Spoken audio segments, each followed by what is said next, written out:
కాంగ్రెస్ ప్రజా ప్రభుత్వంలోనే రైతన్నలకు ఇవాళ ఆత్మగౌరవం లభించని అనడానికి ఇది నిదర్శనం. రైతు సంక్షేమానికి, రైతుల జీవితాల్లో వెలుగులు నింపినటువంటి ఘనత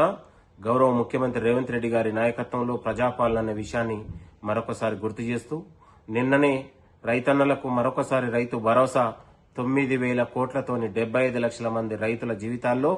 మరొకసారి వెలుగులు నింపినటువంటి ఘనత గౌరవ ముఖ్యమంత్రి రేవంత్ రెడ్డి గారికి దక్కింది. గడిచిన 10 ఏళ్లలో రైతన్నల్ని పూర్తిగా విస్మరించి, రైతులకు గిట్టుబాటు ధర ఇవ్వకుండా, రైతులకు బోనస్ ఇవ్వకుండా, రైతు రుణమాఫీ చేయకుండా అడుగడుగున రైతన్నలను నిర్లక్ష్యం చేస్తే ఇవాళ కాంగ్రెస్ ప్రజాపాలన అధికారంలోకి రాగానే గౌరవ ముఖ్యమంత్రి రేవంత్ రెడ్డి గారి నాయకత్వంలో ఇవాళ ఏకకాలంలో 2 లక్షల రుణమాఫీ చేసి, రైతన్నలకు బోనస్ ఇచ్చి, రైతన్నలకు గిట్టుబాటు ధర ఇచ్చి, ఇవాళ రైతన్నలకు ఉచిత కరెంట్ ఇచ్చి, రైతుల జీవితాల్లో వెలుగులు నింపి ప్రతి నెలకు 5,500 కోట్ల రూపాయలు రైతుల సంక్షేమం కోసం వెచ్చిస్తున్నటువంటి ప్రభుత్వం ఇది ప్రజా ప్రభుత్వం.